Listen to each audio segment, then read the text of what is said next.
The day I turned 17, my father handed me a garbage bag. Pack your things. Your sister needs your room. I stood in the doorway of the bedroom I'd had since birth. The room with the growth chart marked on the closet door. The room where I'd studied for every test, cried over every heartbreak, dreamed of every future. What? My voice came out small. Mom appeared behind him, arms crossed. Brooklyn needs a proper study space for her college applications. Your room has the best light. You're almost 18 anyway. Time to be independent. Where am I supposed to go? Dad shrugged. That's not really our problem anymore. Brooklyn's future is what matters now. She's going places. She needs our support. Brooklyn appeared at the top of the stairs, phone in hand, not even looking at me. Is the room empty yet? I want to start painting tonight. I was out by nightfall. Everything I owned fit in my 1997 Honda Civic. Clothes, laptop, textbooks, my acceptance letter to community college that I'd been so proud of until that moment. I drove to the Walmart parking lot and cried until my throat hurt. Then I reclined the seat and tried to sleep. That was 8 years ago. Now I'm sitting in my corner office at First National Bank. Leather chair, mahogany desk, framed MBA from Stanford on the wall. My nameplate reads, Taylor Morrison, branch manager and senior loan officer. My assistant Jennifer knocks on the door. Your 2 p.m. is here? The Harrisons? They're applying for a business expansion loan, $300,000. I glance at the file. Robert and Christine Harrison. Small business owners. Some kind of boutique? 3 years in business. Recent financial troubles. This is their last chance before bankruptcy. Send them in. The door opens. My father walks through first. Older, grayer, but unmistakable.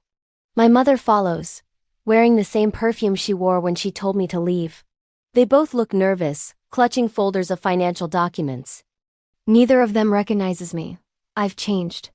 Lost the baby face. Cut my hair short. Laser surgery fixed my vision. No more thick glasses. I'm wearing a tailored suit that cost more than my entire wardrobe did at 17. I'm not the scared kid they threw out anymore. But I recognize them instantly. Mr. and Mrs. Harrison.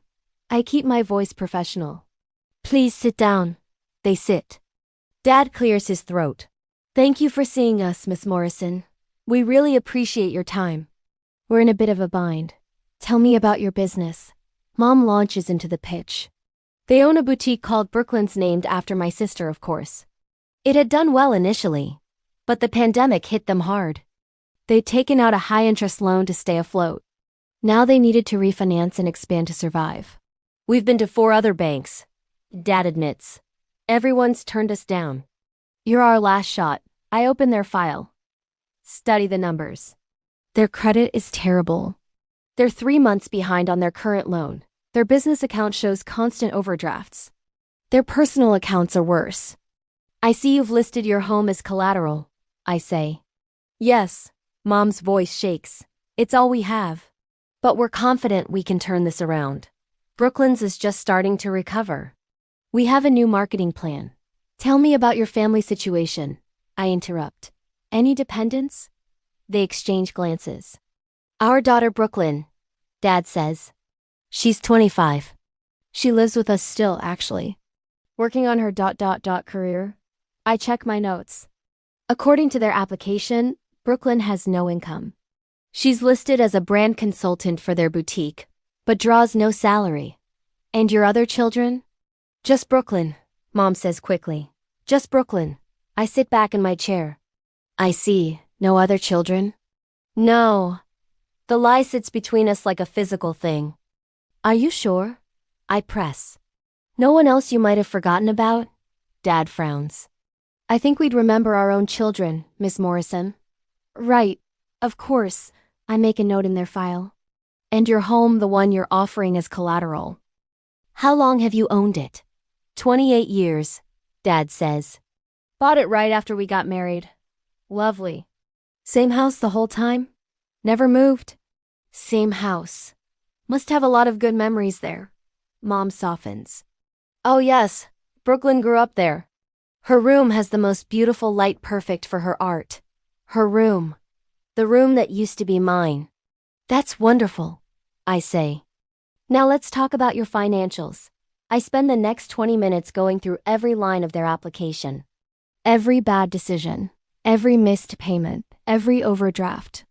I'm thorough, methodical, professional. They score more with each question. Finally, Dad leans forward. Look, Miss Morrison, I'll be honest. We're desperate. This loan is everything. If we don't get it, we lose the business. We lose our home. We lose everything. I'm begging you. Please. I've never heard my father beg before. Mr. Harrison, you understand that this bank has standards. We can't approve loans for businesses that show consistent poor financial management. We can change, Mom says. We'll do better. We'll cut expenses. Will you? I pull out another document. Because I see here that last month you spent $4,000 on your credit card. The charges include a luxury handbag, a spa day, and multiple restaurant meals at high-end establishments.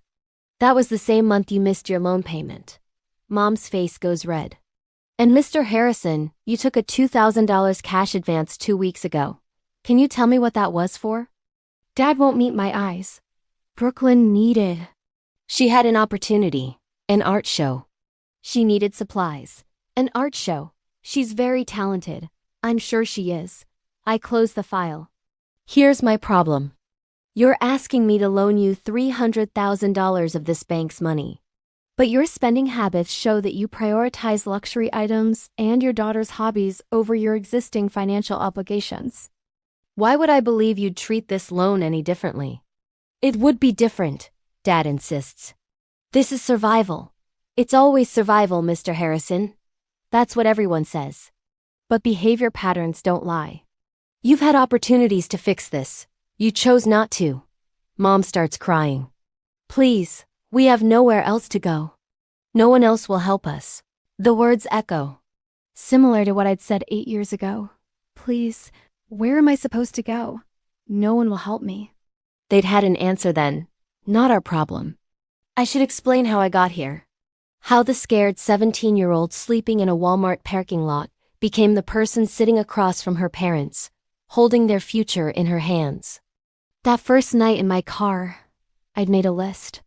Everything I needed to survive: job, shower, address, food, sleep. I got a gym membership for showers, $20 a month. I got a P.O. box for an address, $15 a month. I got a job at a 24-hour diner. Night shift, so I could sleep in my car during the day in safer neighborhoods. I enrolled in community college. Applied for every scholarship, every grant, every work-study program. I studied in the public library until it closed, then in my car with a headlamp until I was too tired to read. My guidance counselor at community college, Mrs. Chen, noticed I was struggling. She didn't ask questions. Just started accidentally leaving food in her office. Started letting me use her address for official documents. Started helping me apply to 4-year universities. You're smart, Taylor, she'd said. Don't let circumstances define you. I got into UC Berkeley with a full ride. I worked 3 jobs during college. Graduated top of my class. Got recruited for Stanford's MBA program. Full scholarship plus stipend. During my MBA, I interned at First National Bank. Impressed the regional manager. Got hired full-time after graduation. Made branch manager by 25 youngest in the company's history. I'd done it all myself. Every step. Every sacrifice. Every victory. No help from family. Because I didn't have family.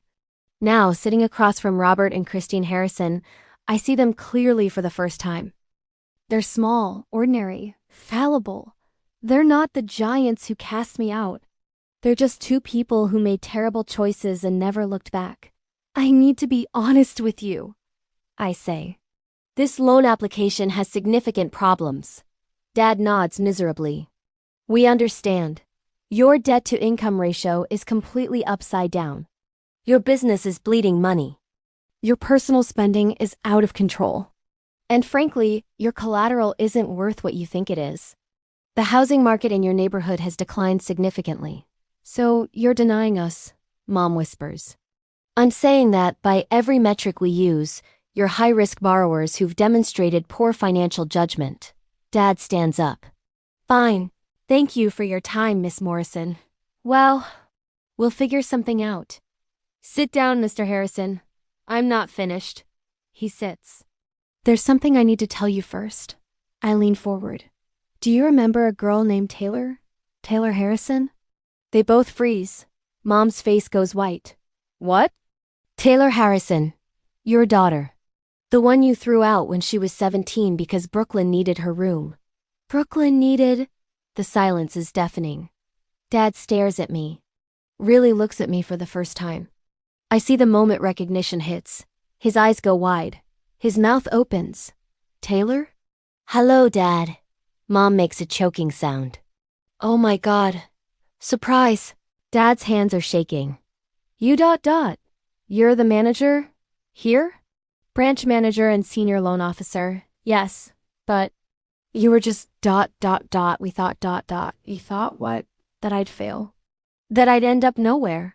That throwing me out at 17 would ruin me? We didn't throw you out. Mom starts. You gave me a garbage bag and told me to leave. That's the definition of throwing me out. Brooklyn needed my room. I know. You said it 8 years ago. How is Brooklyn, by the way?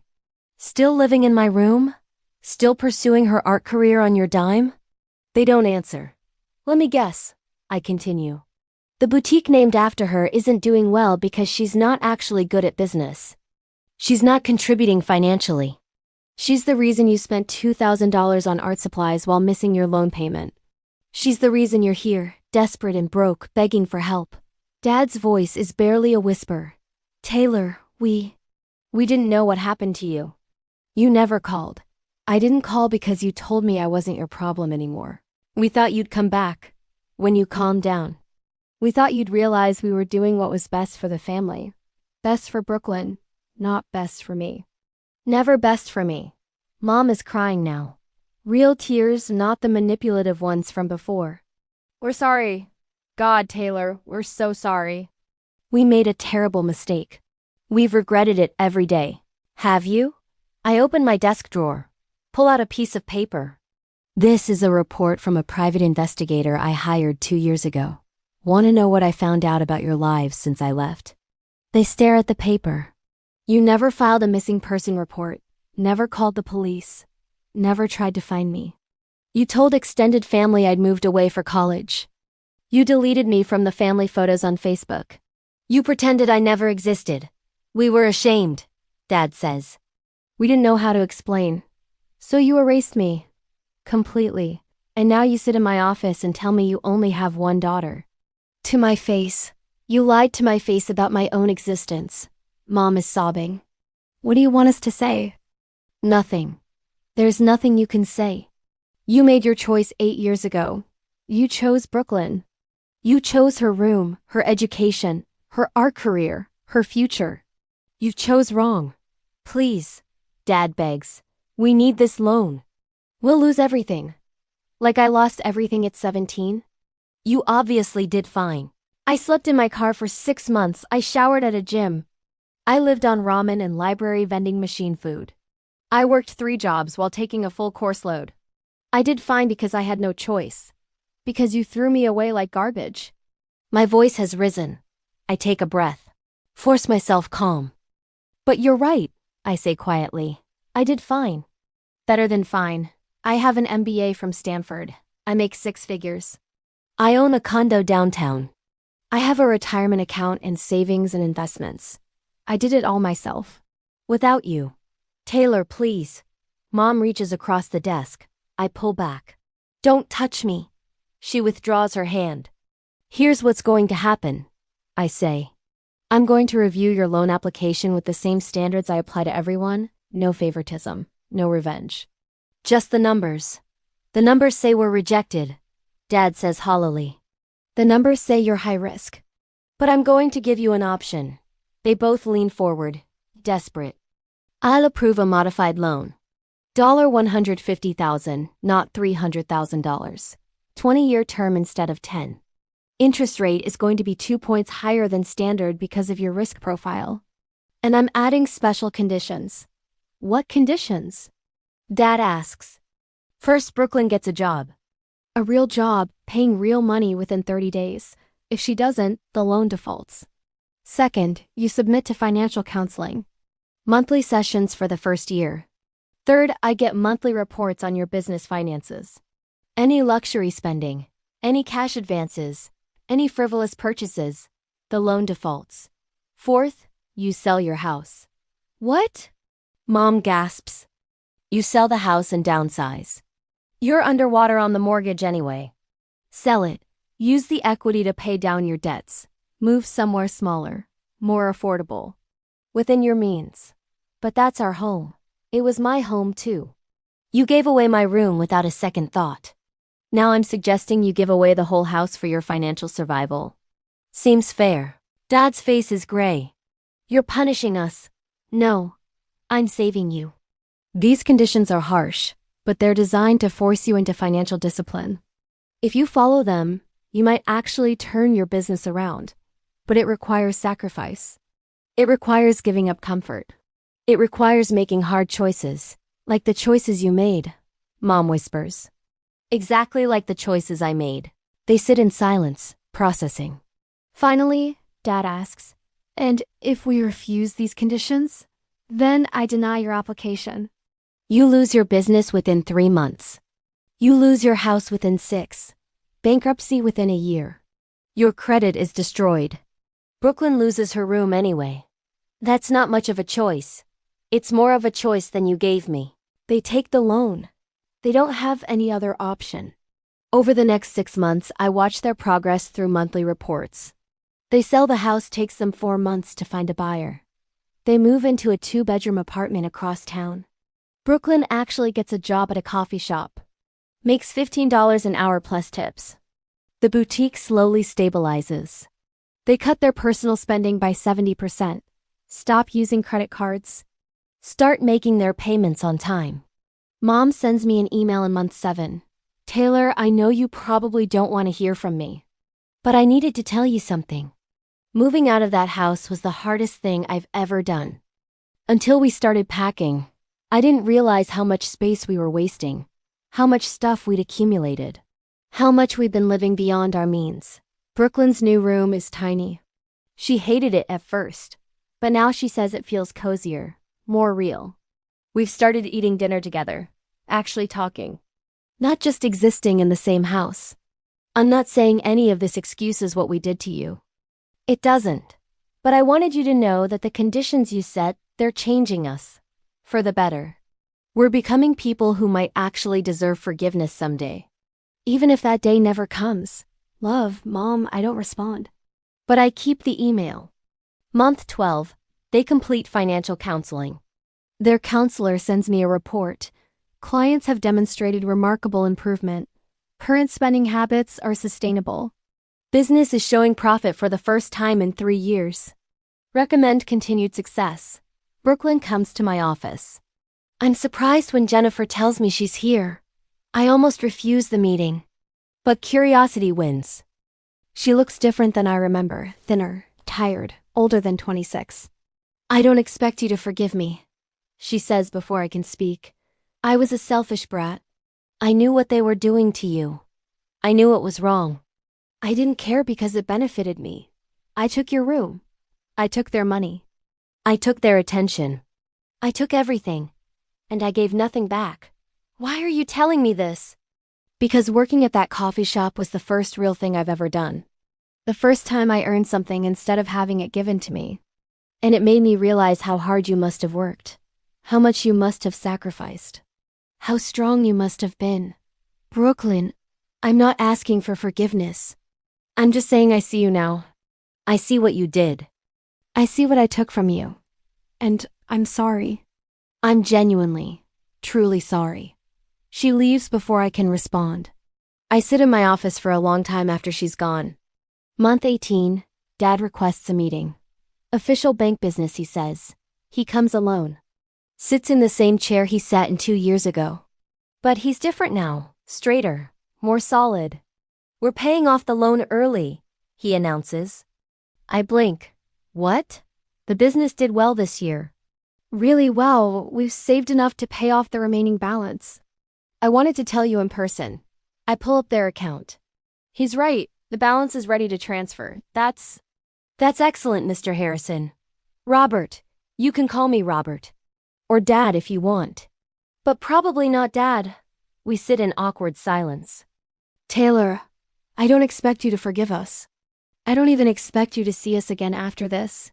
But I need to say something. I wait. Losing you was the worst thing that ever happened to us. Worse than the business trouble. Worse than losing the house. We lost you, and we didn't even realize it until you were sitting across from us, in charge of our fate. We were terrible parents to you. We chose wrong over and over again. We taught Brooklyn that she was more important than her sister. We taught you that you didn't matter. Both lessons were poison. His voice breaks. I'm sorry. I'm so sorry. I can't undo what we did. I can't give you back those years. But I want you to know that we're different now. We're better now. Because you forced us to be. Those loan conditions saved us financially, but more importantly, they saved us as people. I don't know what to say. I'm not asking for a relationship, he continues. I'm just asking that you know you're my daughter. You were always my daughter. I forgot that for a while. I was a fool. But I remember now. He stands, reaches into his pocket, pulls out an envelope. This is a check. For $25,000. It's not everything we owe you. It could never be everything. But it's what we would have spent on your college if we'd been decent parents. I know you don't need it. But I need to give it. Please take it. He puts the envelope on my desk and walks out. I open it. The check is there. And a photo old, wrinkled, like it's been carried for years. It's me at age 10, missing my front teeth, holding a trophy from a spelling bee I'd forgotten about. On the back, in Dad's handwriting, I'm sorry I forgot how proud I was of you. I'm sorry I forgot you at all. I remember now. Forever. Dad, I don't cash the check. I frame it instead. Hang it next to my MBA diploma. I don't call them. But I don't block their numbers anymore either. On my 30th birthday, a package arrives. Inside is a painting. Abstract. Actually quite beautiful. Blues and golds swirling together. A note is attached in Brooklyn's handwriting. This is called the light room. It's about how the best light doesn't come from a window. It comes from within. I'm sorry I took your room. I'm sorry I took so much more than that. I hope someday you can see that you always had the best light. You just didn't need a window for it. Brooklyn, I hang it in my living room. Now 3 years after that initial meeting, I'm sitting in my office, the corner office I fought for, earned, deserved. My phone rings. Jennifer's voice. Taylor, your 4 o'clock is here. The Harrisons? They're requesting a business line of credit. I smile. Send them in. The door opens. Robert, Christine, and Brooklyn walk through. Together. They see me and stop. Hello. I say, please, sit down. Let's talk about your application. Robert meets my eyes. Thank you for seeing us, Taylor. Not Miss Morrison, Taylor. Of course. That's what I'm here for. We talk business for 40 minutes. Their boutique is thriving now. They want to expand to a second location. Their financials are solid. Their business plan is sound. Their credit is rebuilt. It's an easy approval. Congratulations, I say, extending my hand. First National Bank is happy to support your expansion. Robert shakes my hand, holds it for a moment. Thank you. For everything. Just doing my job. No. His eyes are wet. Thank you for doing your job. For not letting us fail. For giving us conditions that forced us to become better. For seeing us at our worst and still giving us a chance to be better. I don't know what to say to that. Brooklyn speaks up. Will you ... would you maybe come to the opening? Of the new store? You don't have to. But we'd like you there. If you want. I look at the 3 of them. At the family I used to have. At the strangers who used to be my family. At the complicated space in between. Maybe. I say. Send me the details. People ask if I forgave them. If we reconciled. If we're a family again. I tell them the truth. It's complicated. They hurt me. Deeply. Permanently. Some wounds don't fully heal. But they changed. Really changed. Not just their finances, their hearts. And I changed too. I'm not the scared 17-year-old sleeping in her car anymore. I'm not the person who needs their approval or their love to feel complete. I'm Taylor Morrison, branch manager. Stanford MBA. Self-made success. The light didn't come from their window. It came from within. They made me invisible, so I learned to shine in the dark. If you've ever been thrown away by the people who should have protected you, Remember this, their rejection doesn't define your worth, your response to it does. Build yourself anyway. Succeed anyway. Shine anyway.